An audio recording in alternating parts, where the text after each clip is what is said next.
My name is Alesa, and today I'm joined by Kalin. Kalin has more than 10 years of experience in both the domain and SEO industries and runs a 70-people company, Edoms.com, catching, buying and selling domain names.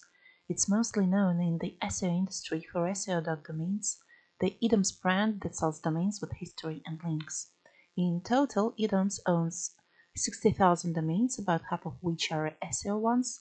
The other half have value for the name itself or because of non-organic traffic. Kalin is most active on Facebook and specifically in the Proper SEO group and in affiliate SEO Mastermind. So if you ask any questions about the domains, he'll answer there.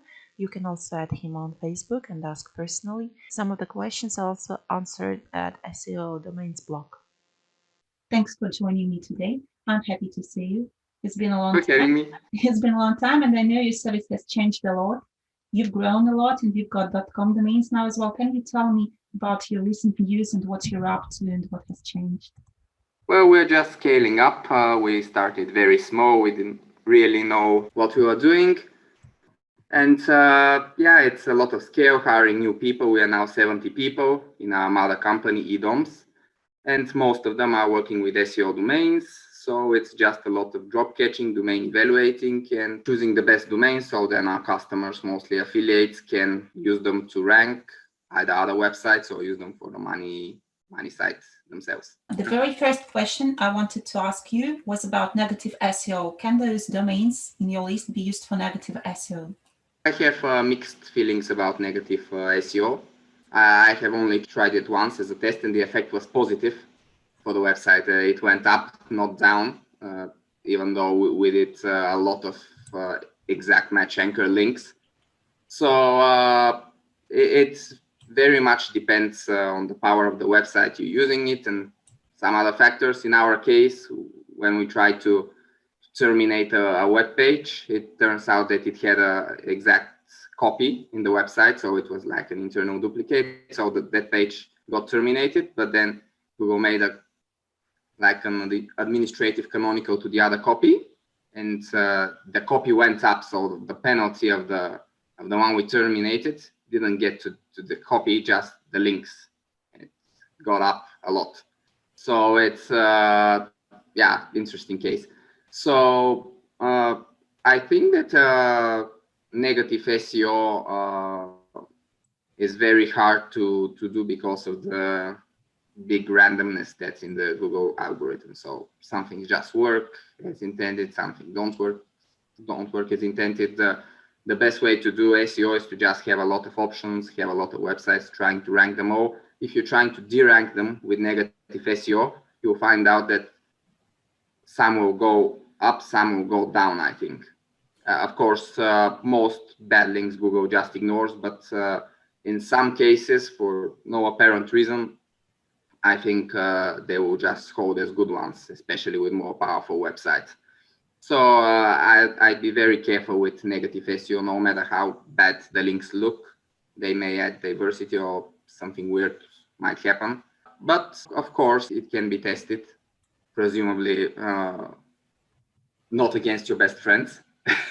But really, I don't think that it's an easy thing to do, or that you should focus your efforts on negative SEO as a whole. People are buying your domains for SEO reasons, and you are aiming to sell domains that cost thousands. Why would anyone need that kind of a domain? What's the advantage? Is it still advantageous to buy lower cost domains, or have the prices increased so dramatically that it's impossible right now? This is how I view the pricing scale of domains. Of course, the cheapest thing you can get is an available domain, so like $5 or $10. In this case, you'll probably be using as a PBN, but then you have to invest at least $30 to $50 in a website. So content, installing WordPress, $1 or $2 about for hosting. And then it turns out that you invest much more on the website, so your cover up just to get the link juice to your main website, than on the actual domain for the link juice. So you invested $10 for the domain and $50 for the website hosting content.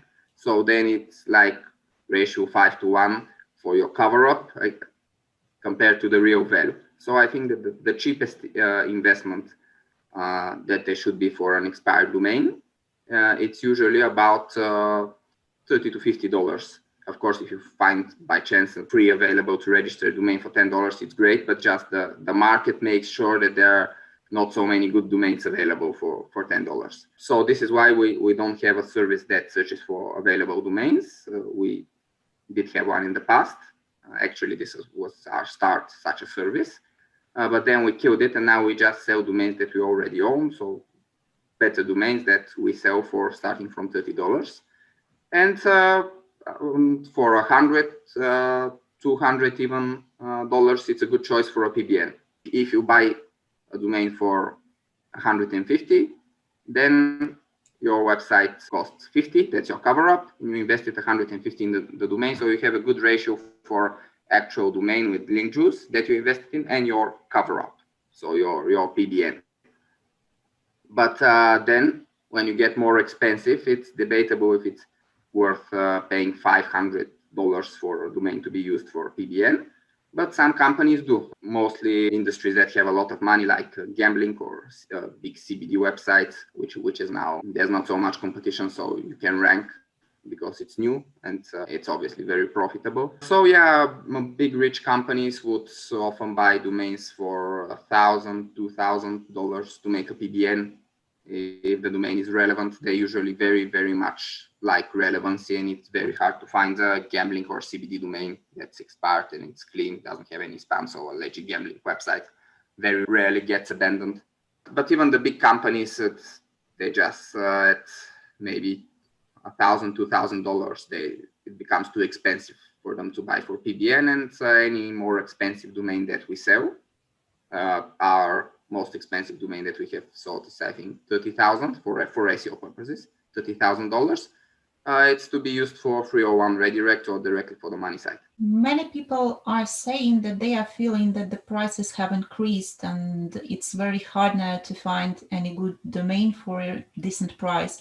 Do you think that the pricing dynamics is upward or downward, and how is the market? Is it growing? Is it dying? So where are we moving with that all? The prices have increased a lot. Our prices have increased maybe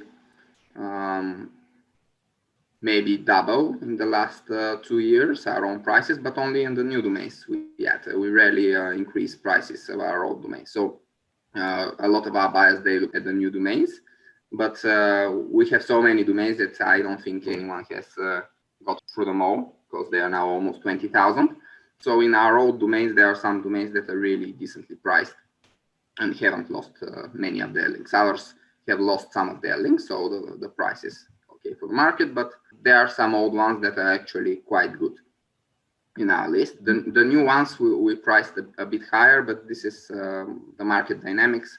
We get the domains through our own catching by back orders and at auctions. The auction prices have also grown at least twice in the last 2 years. So our costs are rising, but also what is rising is the reward that the buyers can get, because we mostly sell to affiliates. Also, there's some lead generation or directly to businesses who do SEO, or to agencies, but it's mostly affiliates. And everything that is related to SEO is growing. More people use the internet for a start, more people search on Google, more people shop online or order services online, especially after the pandemic.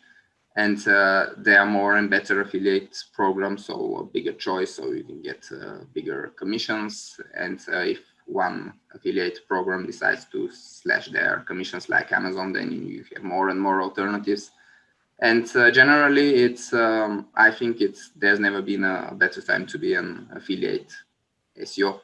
Also to be an agency, because there are so many businesses shifting their focus towards online. And SEO is just growing. I think 10-20% a year is growing as an industry. So there's more and more money to be made. So and the domains that people sometimes forget, that domains that expire, they are not part of the SEO industry. They are just expiring domains. Their owners did never think that after the domains expire, they will be used for some SEO thing. They're just a normal website. So the domains that expire, they are finite, and the amount is not growing by much because it's some function of the past. So it's a finite resource and rising demand. So the prices rise. It's natural supply and demand. So what do you think is the market capacity? What's the size of the market? How many domains are sold and bought every year? And maybe if it's not a secret, what's your share of the market? Our share, it's very different depending on the TOD. For .com network, we have recently just started being more serious in that market. Before we used to do only CCTOD, country domains, because they are easier to catch, because most other domains, TOD, the country ones, we can catch ourselves, but for .com network, we have to bid at auctions. So it's not only more expensive, but also more effort. It's otherwise, if we were to catch the domains ourselves, it's only binary evaluation. We want it, we don't want it, for $5, for example, in UK, but in .com we have to spend much more time evaluating. So we bid the exact amount that we are actually willing to pay, and not too much and not too little, because then we don't win the auction. Of course, we don't win most auctions, but to have 10-20%, still you need to evaluate very carefully. And so in .com, our market share is small, maybe 5 to 10% of the domains we want we get, and but it's rising. In country markets like UK is one of our best. We have about 40% there, and in some small countries we have close to 100%. We get 100% of the domains that drop, the good ones. But these are small markets, maybe countries that have about 50,000, 100,000, 200,000 domains registered. For example, the UK has 10 million, and .com network is 150 million total. So these are the domains that we can get. So selling is another thing. We're not so good at selling. So that's why we have so many domains available, which is actually a good thing for our buyers. They have a large choice, because we're bad at selling, so we catch more than we sell. And the difference makes these 20,000 domains that we have accumulated so far. But we have also sold 15,000 in the past. So we are not that bad at selling. It's just we are catching a lot, and our competition, they have a much easier task. They have, let's say, 1,000, 2,000 domains to sell, and basically the same buyers.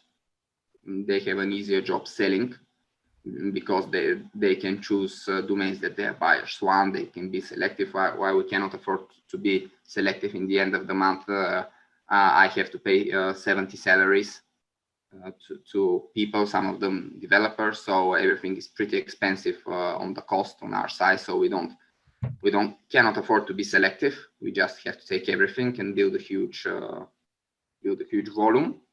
And then sometimes just the buyers are not enough to sell everything. But I think in time, with an affiliate program that we are launching shortly, and with more and more relationships with larger companies that do very big PBNs, we will be able to sell most of our domains. To sell all domains is a dream, so it's not possible. But if we sell 60-70%, it will be good. Currently, we are below 50% sell-through ratio. So what do you personally think? What's the best use of an expired domain? What would you, if you had a business, what would you do with that? Make an affiliate website, make a PBN, make a redirect? Well, there are several good paths that can be taken. I think one thing that for sure is a good choice will be to restore the old website. We actually are starting later this year a link network, which will sell links from restored websites from the archive. For the start will be with UK domains, but then we'll also start .com and others. So we take domains, not too weak, not too powerful, let's say DA20, we restore the website. We have a quite good technology that is based on Archivarix to restore the website.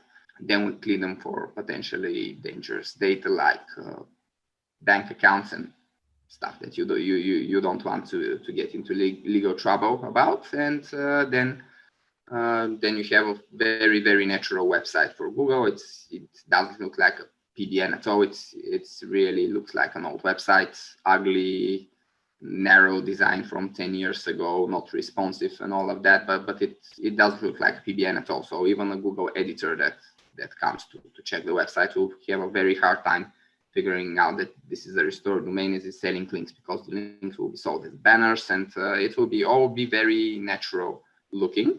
So yeah, we'll be opening this link rental service, and I think that anyone who wants to make a good long-term investment, it's a good idea to buy domains, restore the old website, which is very cheap, and then you have static websites that you can put on the most cheap, shittiest hosting out there, and they will still work. And you can use Cloudflare to mask your IPs. You don't need SEO hosting or anything like this for diversity. Cloudflare, I think, now hosts more than 10 million websites, so you'll be very hidden.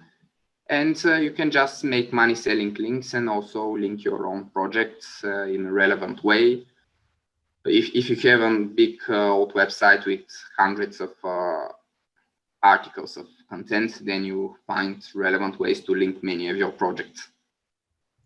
This is one of the things I can suggest. Another thing I can suggest is just make a super low cost gambling PBN that doesn't have to do anything with the old website. So let's say your old website was language school, but you make it about betting or casino. You don't care. And if you can make it on some exotic language, which is a big gambling market, it's very hard to find links, like Swedish or Norwegian or Finnish. Exotic languages have a lot of, if there's a big gambling industry like in Sweden or Finland, have a lot of demand for links. And the big gambling companies have already bought links from everywhere, and they have budgets and they have to spend them somewhere. They want to buy more and more links. We did an experiment a few years ago, and on some domains that didn't used to be about sports and didn't used to be on Norwegian, or even in English, they were in from Argentina to Albania to Kazakhstan, to all possible countries. We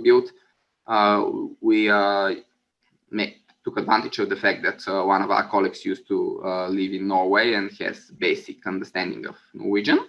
We built some gambling blogs on Norwegian, free articles in Norwegian, domain from another country, and link buyers found us without us making any outreach effort and came to buy links. And one article with the links is 60 euro in Norway. And you can sell as many as you want. Some of these blogs have now sold over 50 articles for 60 euro, and the initial investment in this website is 60 euro. So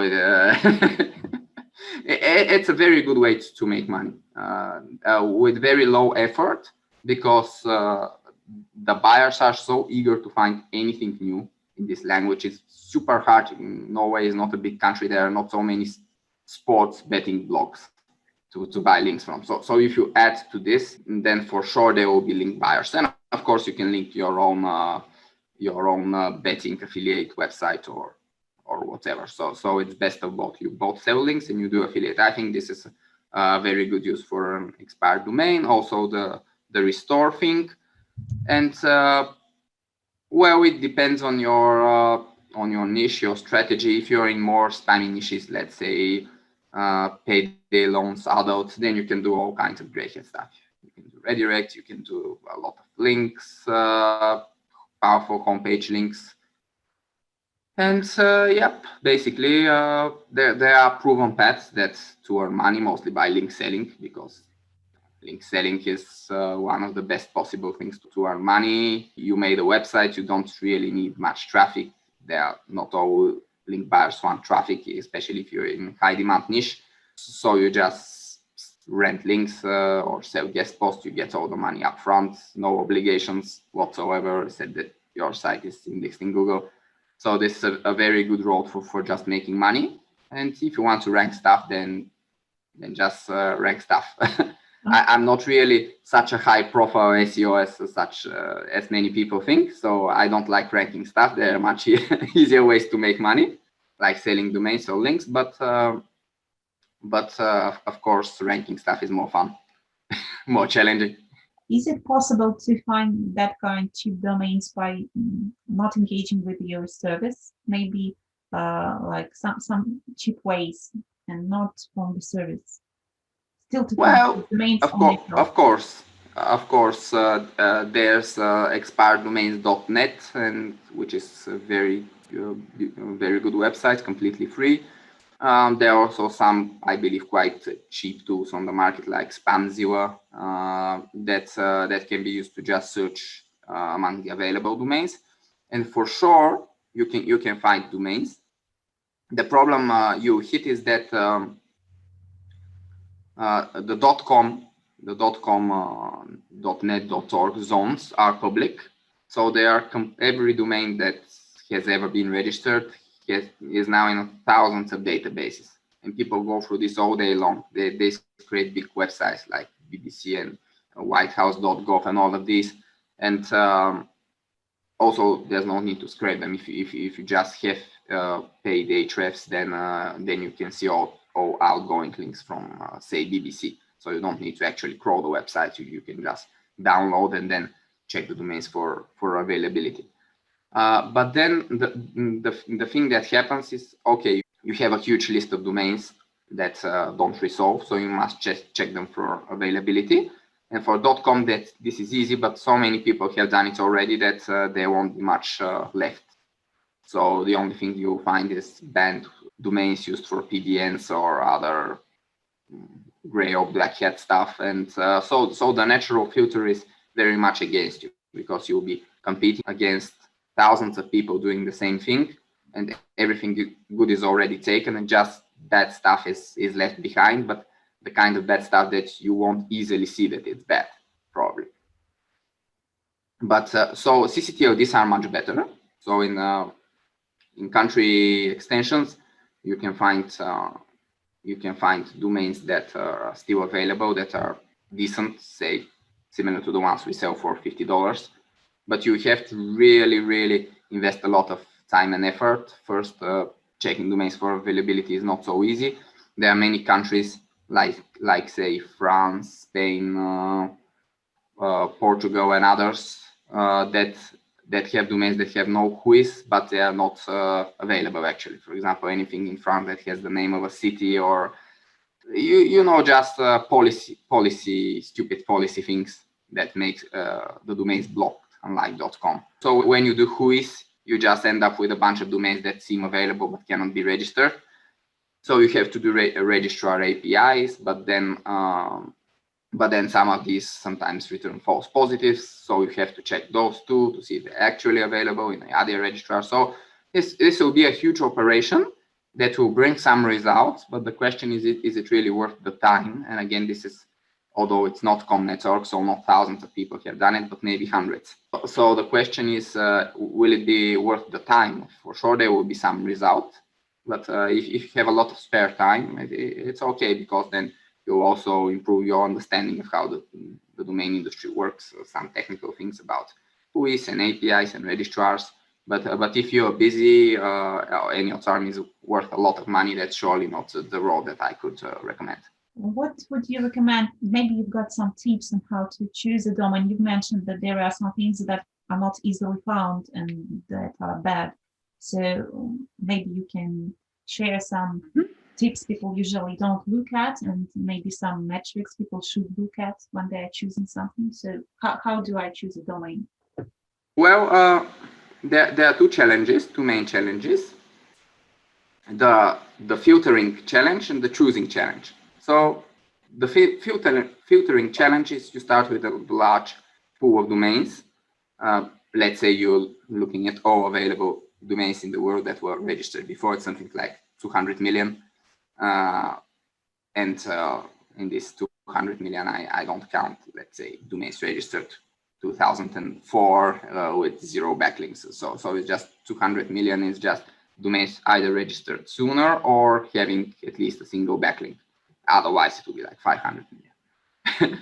So where do you start with 200 million domains? You have to check the link count. So you're looking at a lot of Majestic credits, or Ahrefs would be super expensive for this. Majestic is much cheaper, but still maybe 10,000 for Majestic checks, $10,000. So this is not a good place to start. You can start by domains that have a backlink, presumably from a good website like BBC. The problem is that already a lot of people have started there. So you either have to find a not so famous website to start with and still have paid Ahrefs so you can get out the links, or crawl yourself, but you probably get blocked or something, or you need to be a developer to do this properly. And then you can start looking for domains that are available. But again, if any good domain expired in the last years, probably in most extensions, all.com.net.org, all.co.uk, all domains in France, Spain, Italy, not all German domains, for example, but domains in most countries that expire enter a drop list that is not as public as .com, but still quite public. So they're published in some local backorder website. And then if the domain was any good, it was, even if it was not backordered, someone caught it on their own for cheaper. So not a lot of good domains that expired recently and are available are good. Again, we have the same thing as .com, that you have big lists and nothing good in there, and even worse, things that look good but are not good actually. For example, domains that have good links but used to be a PBN and have pure spam penalty that they won't index, which is the main thing actually you have to worry about. And also, if you one of the best things that we have internally in a company is an index checker that works for large quantities of domains. For example, 10,000 domains in a day or more, we can check easily for index. But you don't have such a service somewhere available, and not for cheap, for sure, because Google really doesn't like when you check for index. So, for example, if you are a rank tracker, you can do a lot of checks for just where websites rank. But if you do site column something, then you get blocked much more quickly, because then you look like a bot. That's exactly what you're doing actually. It's not a normal search. So rank trackers wouldn't really like their IPs to be used for index checking, and you have to either build your own solution. So I don't know, maybe there are some solutions, but they will be more expensive query based than the rank trackers. So then you need index checks for sure, because index check is very good, because if you see the domain is indexed, you don't have to be so diligent when checking the history in archive.org, because it's indexed. Even if it was a PBN, if Google didn't index it, then it's not that bad. Of course, it's best if it had clean history all along, but it's much better to be indexed if it didn't have a clean history than not to be indexed, obviously. If it's not indexed, it's a signal that maybe it has pure spam penalty. Those can be lifted, but of course it's an effort, and we have cases where they come back without doing anything bad. The second time, just come back on their own. So it's not good if you take a domain and it has a pure spam penalty for being a PBN in almost all cases in the past. So for choosing among the available domains, the filtering challenges is the big one. After you get through the filtering challenges, you get to domains that have some links. Then you just look at the domain one by one, and it doesn't have a lot of links because it's available. It's in the low tier. So then it's easy. If it has a small quantity of links but good ones, then it's let's say it has 15 referring domains, but all of them are big media. Then it's perfect. And people missed it because their filters were set to referring domains 20 plus or something when they filtered. And then this is actually the only good domain that you can find available these days, this type of domain. Small quantity of links, but all of them good ones. But the filtering challenge is really a problem. Where do you start for searching in the pool of available domains? If you look at auctions, or let's say our inventory or some other place that has like 10,000 domains, which you can buy for a buy now price, then the filtering challenge is not that big, because first we and some of the other suppliers, they supply the metrics and also their price ranges too. We have fixed prices, for example, and it really helps if you're looking for a cheap and expensive domain. You know exactly where to look on our list. So filtering challenge is not so big, but then if a domain has 100, 200, 300 referring domains, then you have to spend more time looking through the individual links to see if this is the domain you want, if you're looking at more expensive domains. The other challenge, if you are paying $100, $200 for a domain, then you have to evaluate much more carefully. What to look when you evaluate a more expensive domains? Well, the most important thing is all the links have to be natural. And then there's some trade-off between trustworthy links and powerful links. So links from big media like BBC are great for trust, but not so great for power because they are buried very deep in the websites where they come from. So not a lot of link juice will come. But let's say links from, let's say, government websites, NGOs, or other smaller but still powerful websites, which would link you from their homepage or close to the homepage because they're smaller, they're not media websites. They bring good link juice. Also, universities and all of everything from the education sector, they bring small link juice. Yeah, it's good for your network, your PBN, to have both something that brings trust and something that brings link juice. I can show how I evaluate domains, sharing my screen at using our own software that we have developed internally. It's not that big of a deal. I mean, it doesn't have any AI, machine learning, or anything anything fancy. But what it does have is that it gets all the data you can get about a domain, data from Ahrefs, Majestic, Moz, and it fits it into a single screen, so you can make the choice without looking at 1,000 different places. This is our domain evaluating software. So we have groups with different types of domains. Let's say we choose a group, Kazakhstan domains that have not dropped yet, and we would want to backorder good ones. So it's KZ backorder. We select the group, and now we have different domains. And we see different metrics from Majestic, Ahrefs. So this is Moz, this is Alexa, Majestic referring domains, station flow, trust flow. This is index, yes, no, and this is Ahrefs DR. And if the domains are not that good, you can just look at this, and if you click appraisal only the ones that have higher metrics. But if the domains are better, you can just look one by one. For example, click on this, and now we have to decide if this domain is good enough or not for a back order or for catching. It hasn't dropped yet, but it will drop because it's in pending delete or whatever the status is in Kazakhstan.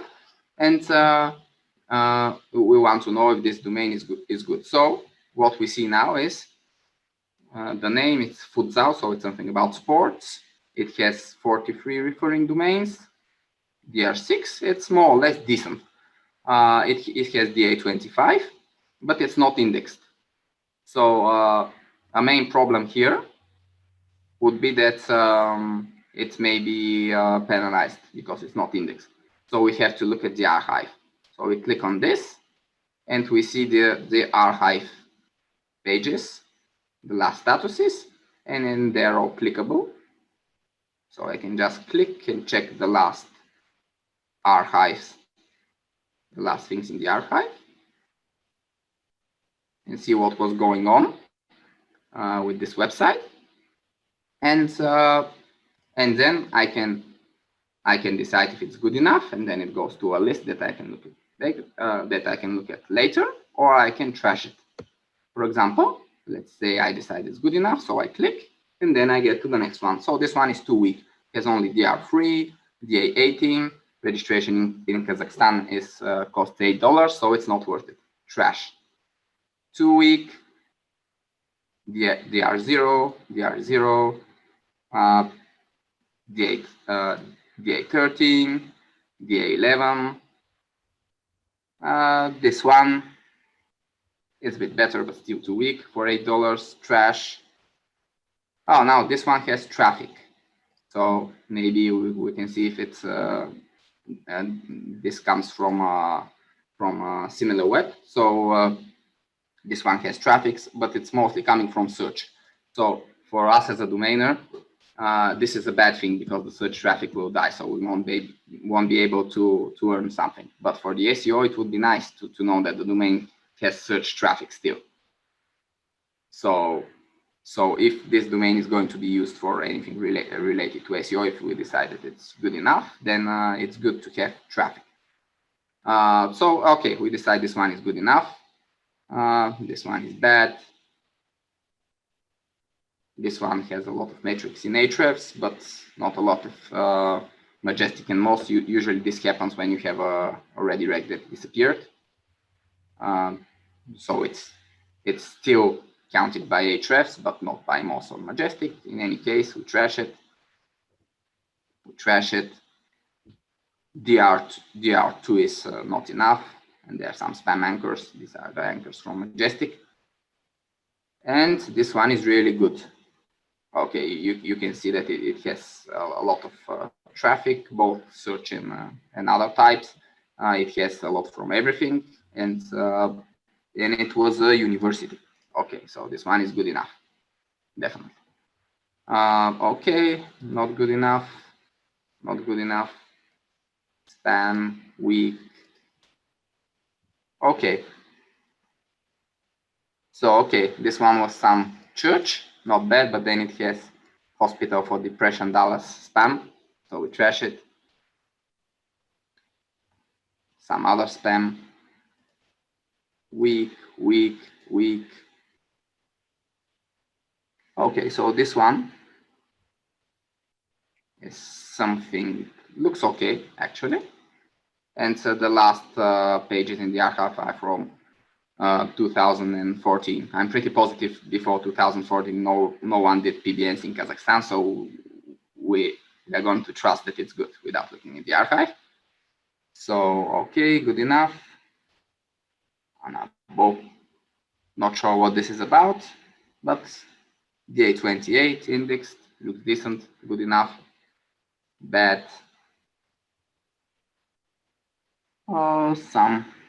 So this one is what I say is the links maybe not good and not bad, but let's say like neutral, because it was a travel agency, Ox Tour, and in this case you get a lot of links from like directories, like hotel directories and stuff like this. So it's not that the links are spam, but maybe they are a bit like low quality. So this one you might want to check in Ahrefs link by link. But see, we evaluated more than 30 domains without ever going into Ahrefs. So this is a huge time saver. No matter what you do, even if you don't do any PBN or gray hat, even if you just do just guest posts and more white hat stuff, even in this case, it will be very good to evaluate the domains in such a way, because it's quite fast, and you don't actually have to go into Ahrefs for everything. Of course, it will be even better if you get the Ahrefs anchors here. We just need to pay for this because it's more expensive, and because sometimes there's spam visible only in the Ahrefs anchors. In the Majestic anchors, it's not visible for some reason. For example, it's a spam network that has banned the Majestic bot, but not the Ahrefs bot or something. So there are such cases from time to time. So it will be good to have also the Ahrefs anchors, but for a start, it's quite good. Okay, so let's say we want to skip this one to look at later. So next. Okay, something about referrals. 16, yeah, not good enough. Trash, weak, and this one again. I think this is the only one that's left, actually. Yeah. So this is how it works. It's very fast, very efficient, and it really is the only way that we can work to evaluate all the domains that drop in all TODs in the entire world, because about 250,000 domains drop each day, and our goal, which we have almost accomplished, so we are doing all the work except Russia and China at the moment. Our goal is to look at every single domain. So first we filter by metrics using Majestic referring domains and DA, and then every domain that has decent enough metrics, we go through the system. We have 15 people who evaluate domains full time using this software. So I think about 5,000 domains a day are evaluated in this system. So then we can catch them or place back orders or bid on them at auctions, and everything we do to supply domains. So after you catch the domain, can you recommend the registrar? You've mentioned once that you don't like Namecheap. Has anything changed, or maybe you can recommend some? What I don't like is not specifically Namecheap, but big registrars. So the bigger the registrar, the worse is the quality of the service. And it's natural, it's just economics. Imagine if you have a small registrar, let's say the registrar manages 50,000 domains or 100,000, then you as a client, especially if you're an SEO, so you have, let's say, 10, 50, 100 domains, you are a valuable client. You get good support, you get personalized stuff sometimes, and you are just valued. You get better prices, and any small registrar would be happy to have it. But if you go to GoDaddy or Namecheap or Tucows or Enom or any of the larger registrars, the one that have more than 5 million domains, I think the biggest one that is good is NameSilo, followed by Dynadot. These are the big ones that are good. But you may see the difference. Dynadot and NameSilo make most of their money selling domains, while GoDaddy, Namecheap make most of their money selling other services, hosting mostly, but also website builders, SSLs, all kinds of things that you can upsell after you sell the domain. So the thing is that this is the natural progression of a registrar. It started by, if it's a registrar, it was started by someone who understands domain names, the domain industry. And then, so at the beginning, it's a good service. If you remember, even GoDaddy in the past was a much better service with better prices. It had coupons for everything. You could get domains below the market price and still renew for cheap with coupons. This was like 10 years ago. After this, what happens is the company gets sold or gets investors. So it's no longer run like for fun, but it's run for money. And the people that come after acquisitions, merging, IPOs, and all of this is people who really want to make the maximum for shareholders. So they say, okay, so we hire the support from the cheapest guys in India and people without any experience, and then we focus just on upselling stuff. We want to sell hosting and everything. So okay, let's make the support phone only, like it's in GoDaddy, because on the phone you can sell more stuff. And so the quality of the actual service deteriorates, so they can sell more with less expensive. And this is what happens in any big domain registrar. Is just inevitable. So the ones that have not gotten bad yet are NameSilo, Dynadot, Internet BS is also good. These are ones that even if they change hands, they are still more or less run by the same people, so the quality is still good. But if they change hands or get an investment, IPO or acquisition, and get run by different people, then it's all going bad for the end customer. This is why also all these hosting companies that are owned by Endurance, so like, I don't remember the exact name, but I think HostGator, Bluehost, all of those, they are for sure not the hosting company you want, because it's just about making money there, not the best customer experience. And it goes the same with managing your local domains, your CCTLDs. Never go to the biggest registrar in the country. If you want French domains, don't go to OVH. Go just to any other registrar. If you want Italian domains, don't go to register.it or the other big Italian ones. If you are in the UK, don't go to 123reg. Anywhere in Europe, don't go to 101 that are now Yomus. So just avoid the big ones. And if you avoid the big ones, you'll find out that actually managing domains can be actually a nice process, not an annoying one.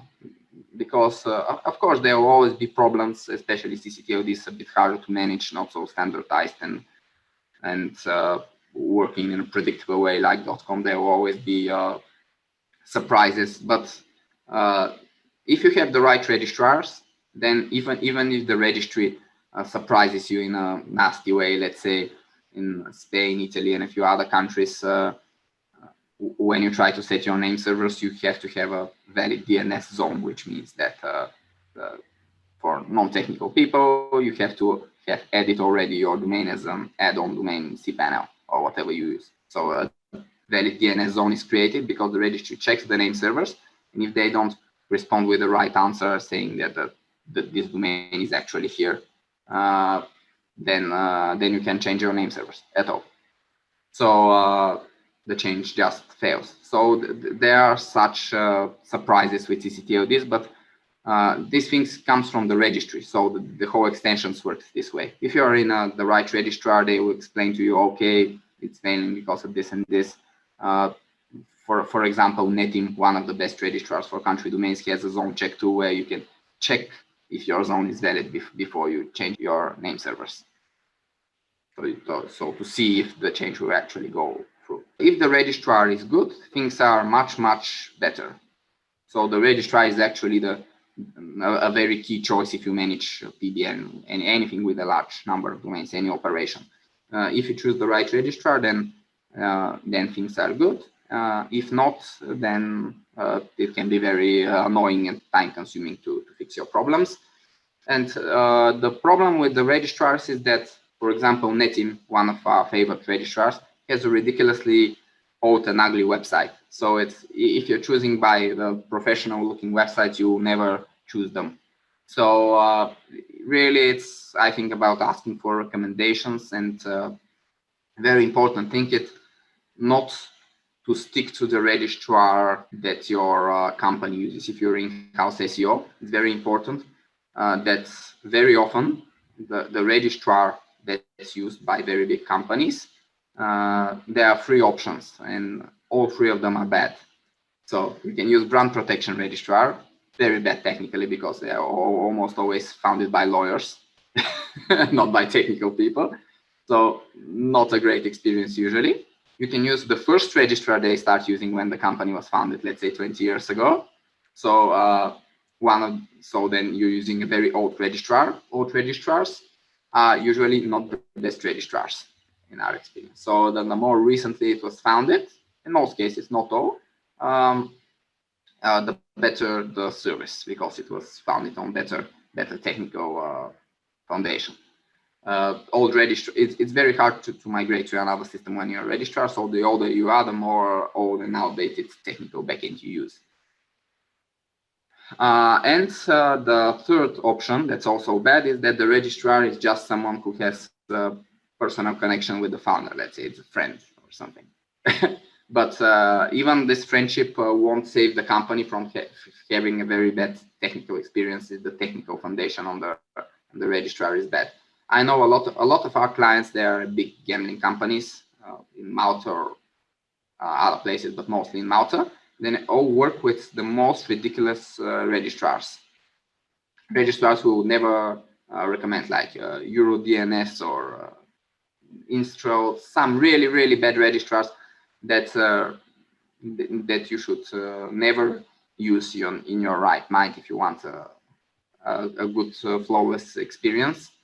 But because of one of the 3 reasons I described, these registrars are used. So if you have a bad experience with your registrar, you just switch it. Domains are easy to transfer. This is not hosting or something else that it's harder to move or can have an impact on Google, and just registrars can be switched.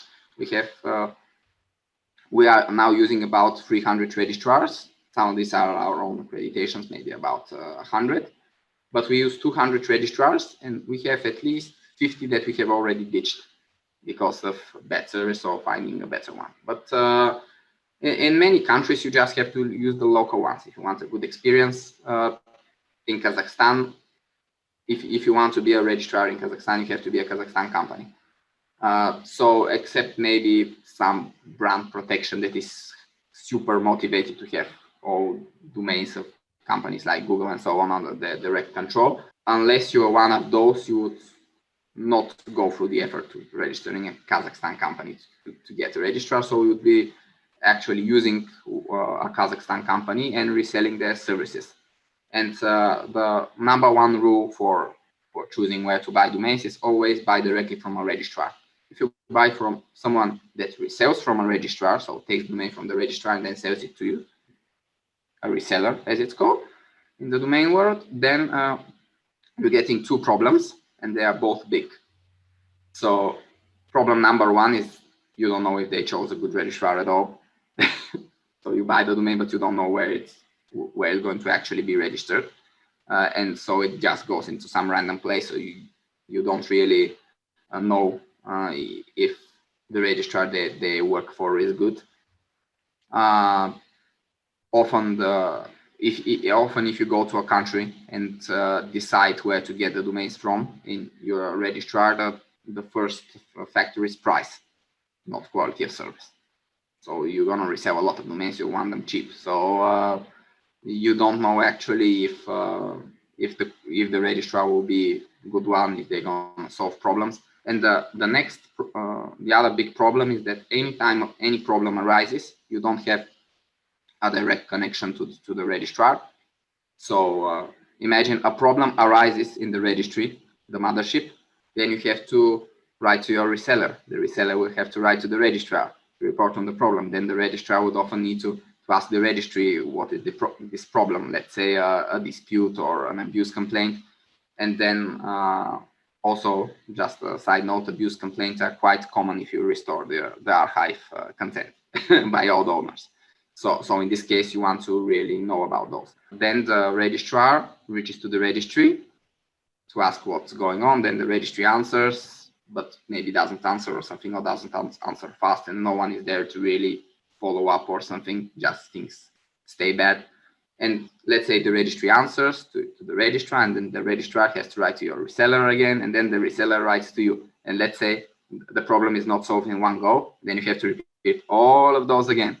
So imagine how slow everything becomes when you don't have direct access. Do you have some less widespread recommendations for SEOs how on maybe expired domain usage from your service to get advantage of something that people usually don't know, but that cannot be easily abused also? I think that there's still good perspective for redirects, but now you have to be very careful about how you make them. I've seen redirects deliver amazing results, and although in the last two updates in May and December, redirects in general got a hit, but just you have to remember that redirects before were an extremely strong strategy. So Google had to do something. I have seen tremendous results with redirects. So when you do a 301 redirect, there are a few things you can do. Something that used to work very well in the past was redirecting the domain to your HTML sitemap. So just so you could spread the juice, and if your HTML sitemap, you don't want to rank it, so even if it gets hit by some filter, then you don't really care. And the good thing with redirects is that Google is always stuck in this. They want to really stop SEOs from doing their off-page shit and ranking websites. And if they spend this budget on AdWords, it will be even greater. But then, and they want to really to persuade them not to do it. And the clear way to do it is with penalties. So, okay, you do something very aggressive off-page, you get a penalty. But on the other hand, if they do it this way all the time, then negative SEO will become very strong, because okay, you get penalty for redirecting a domain without preparation and without any effort to really conceal that it's an SEO redirect. If this were the case, then you could just buy a bunch of domains, redirect one each to your competitors, and you just terminate them all. And that's it, game over, you're number one. So so this is not the way it can work, actually. So the way it can work for Google is just to have either anything have a neutral effect or anything have a random effect. So if you make everything to have a neutral effect, it's a bit harder to actually work, because then there are genuine redirects and genuine links out there, so you just cannot devalue everything. So you have to have positive value to some, but if you have positive value to some and you don't know actually which redirect is legit and which link is legit and which is just bought by SEOs, then you also need to penalize in some cases. But if you penalize in predictable way, then you get the negative SEO problem. So Google solved this by introducing a random element. So they just roll a dice. Yeah, that's actually how I imagine it works. They just roll a dice for each domain and say, okay, this domain gets penalized for redirects. This domain doesn't get penalized for redirects, or bad links or something. Anything too aggressive. I have seen someone buy from us 40 domains and redirect them all in half an hour. And the result was actually great, but it was a very big website. Very big e-commerce. So it's so maybe they just knew what they were doing. Maybe they know what elements are present in the redirects recipe. So no randomness for them. They just know what they are doing. No, they didn't know what they were doing. It was just a business owner stumbling upon our service and deciding that he wants his e-commerce to rank in Hong Kong. For some reason, it was a multi-country e-commerce, and he just 30 minutes after we sent our newsletter, he sent an order for all our Hong Kong domains. There were 40. He paid them immediately, and a few hours later, after the transfers finished, they were all redirected to his website already. But this was 2.5 years ago or something. It wasn't so recent. I don't recommend doing anything like this today, even if you're a large website. But I was curious to see what was going on, and he had quite a bit of spike of his organic traffic, especially from Hong Kong. So it worked. But today you should be much more delicate with these things. But there are ways to do redirect. Something that used to work very well before the December update is that you can put your money website consent on the domain that you will redirect, so make them exactly the same, the homepage, and then make a canonical from the domain that you redirect to the money site, and then look at your Google Search Console and see if the links to the domain that you're gonna redirect are going to show. And if if they start showing, then Google is okay with the canonical. And if it's okay with the canonical, then Google will be okay with the redirect, and then you redirect. This is very smart because, of course, you cannot be penalized for a canonical. So then you make a check, and if Google is fine, then you redirect. And this really worked wonders until December. But I still think that it can still work, maybe with some tweaks. This is the best redirect strategy I have seen. Before this one, a common strategy was to redirect to a sub page that you acquired the domain. So you buy a strong expired domain, and then you build a web page and say we acquired xyz.com or whatever the domain name is, and you redirect to this page, and then from this page you link your other pages with internal links.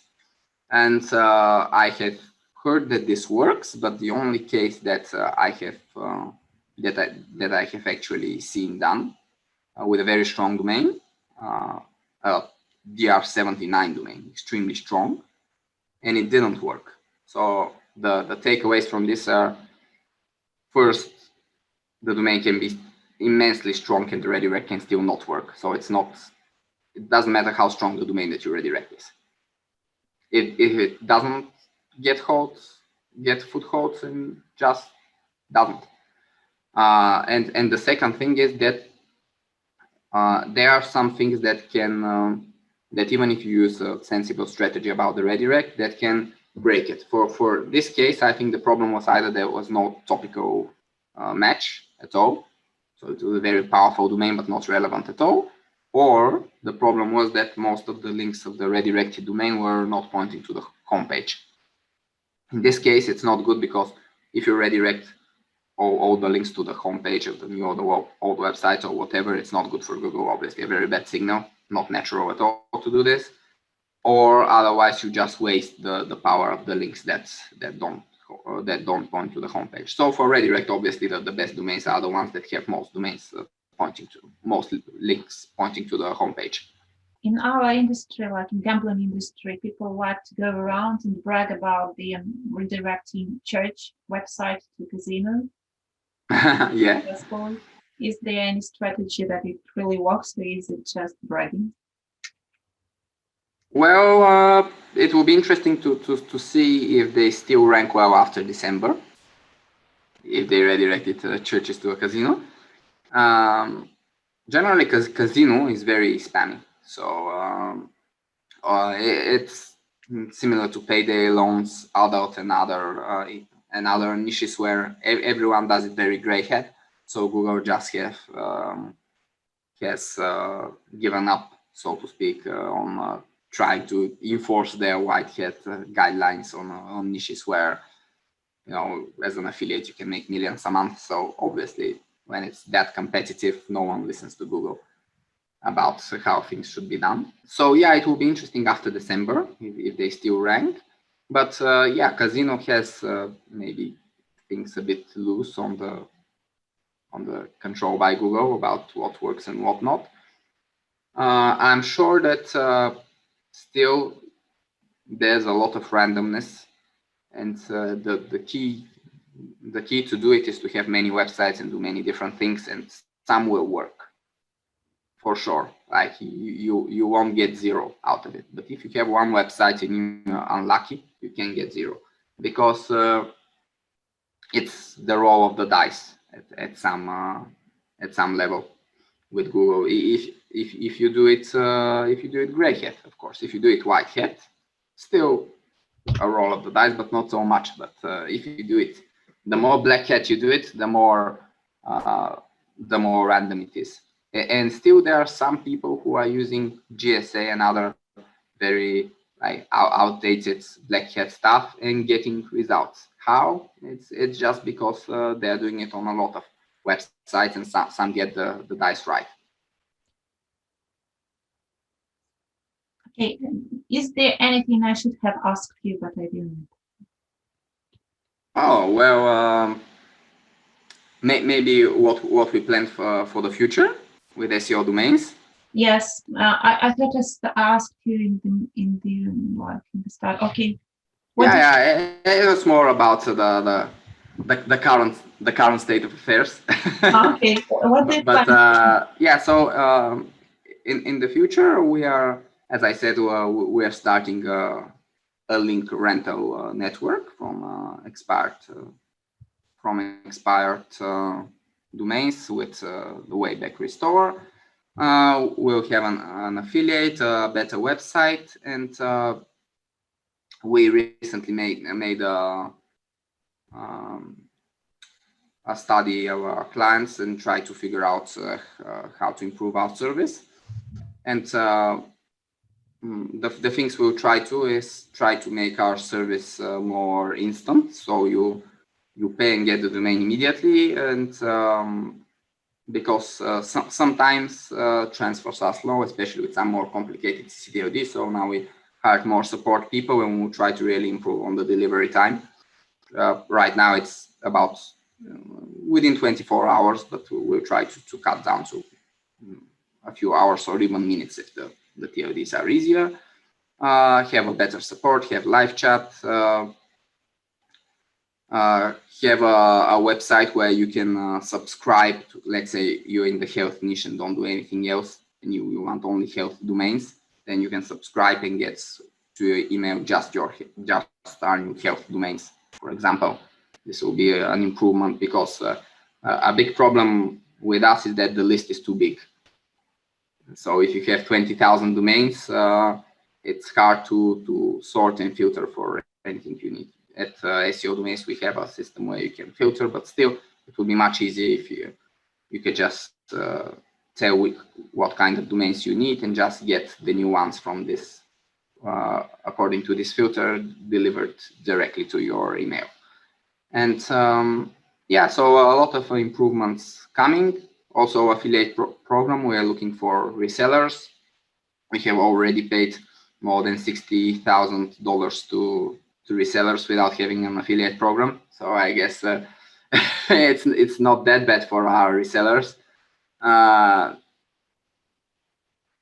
Actually, one of our resellers got such a big client on board that he will have to he will have to register his company on he will have to get it VAT registered in Bulgaria, because the commissions will push his turnover above the limit for not being VAT registered. So so we have some resellers that are quite successful, and yeah, there are a lot of domain buyers out there. We cannot reach them all. So if anyone wants to be a reseller, really they should reach out to us. And even though we don't have an affiliate program that works automatically yet, but we will have in a month or so. But even without the program, even just make one intro to one client, which buys domains for 100,000, because we do have some such buyers, and we pay 15%. So there's quite good potential commissions. Yeah, it's very good.